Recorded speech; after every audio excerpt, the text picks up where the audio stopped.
Il fallait faire le compte rendu de toutes nos activités avec la partie gouvernementale en l'ensemble des syndiqués et sympathisants du SLEG, mais aussi aux membres du bureau exécutif national qui ne sont pas autour de la table de négociation, expliquer le pourquoi de la non-signature de ce document d'avis de grève par le syndicat libre des enseignants et chercheurs de Guinée.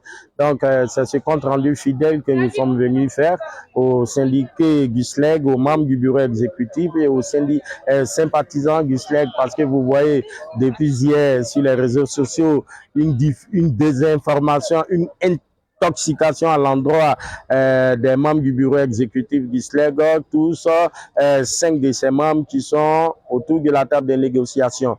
Mais tenez-vous bien que cela ne nous ébranle pas parce que nous avons géré plusieurs grèves depuis 2017 jusqu'à nos jours. Donc, ce ne sont pas des propos dilatoires, ce n'est pas de l'intoxication qui fera que le SLEG va changer de position. Nous donnons la chance aux négociations, nous donnons la chance au dialogue.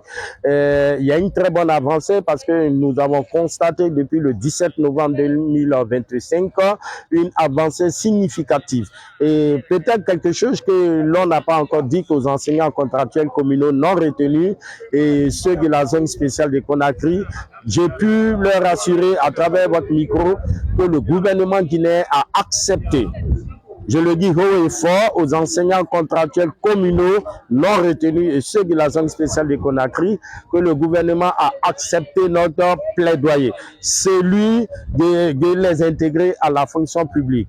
Mais le hic à côté, pourquoi nous avons mis cela de côté pour le moment, c'est parce que le gouvernement qui accepte de les recruter, mais aussi veut se référer à la loi en disant qu'il faut les recruter sur la base ici d'un concours formel. Et nous avons dit non, ce n'est pas une histoire de concours. Nous exigeons leur engagement à la fonction publique. Donc, ils peuvent être sûrs, ils peuvent être rassurés que le SLEG continue de se battre et continuera à les défendre jusqu'à ce qu'ils soient intégrés à la fonction public et qui ne se laisse pas instrumentaliser par qui que ce soit pour conduire une grève. Lorsque un dialogue est ouvert, lorsque il y a de la volonté du gouvernement de vouloir avancer dans les débats et de vouloir éponger la plupart des 11 points contenus dans le mémorandum, moi je pense qu'il faut donner cette chance au gouvernement de faire des propositions concrètes.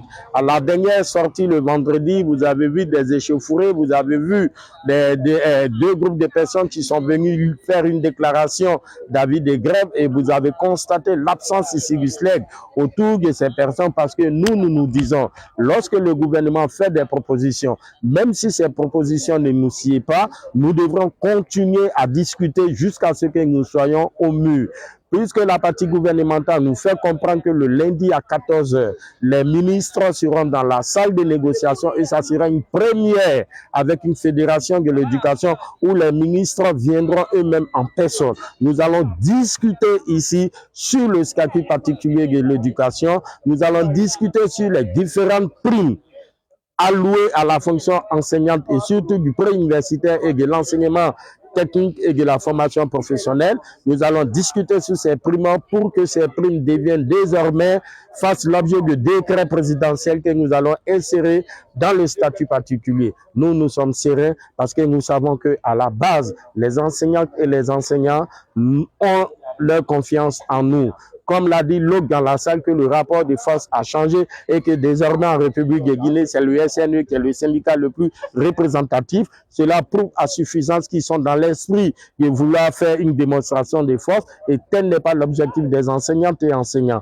L'objectif de ces enseignants, c'est d'avoir un statut particulier et de voir une augmentation de la valeur du point d'indice monétaire et la bonification de les différentes primes liées à la fonction enseignante. C'est ça notre objectif. Nous ne sommes pas un syndicat battant en guerre, nous ne sommes pas en compétition avec qui que ce soit, nous sommes dans l'esprit des enseignants et nous allons privilégier le dialogue. Et tout sera déterminé, tout va se déterminer, je vous l'ai dit, le lundi, quand il sera 14 h dans la salle des réunions de la fonction publique avec les différents ministres sectoriels, le ministre du Travail, de la fonction publique et pourquoi pas les ministres du budget et de l'économie et des finances. Cela va déterminer notre combat et nous sommes convaincus, nous sommes rassurés à plus d'un titre que ces ministres penseront à cette couche, penseront aux enseignantes, aux enseignants. Mon message, c'est de dire à ces enseignants, nous sommes favorables pour la grève.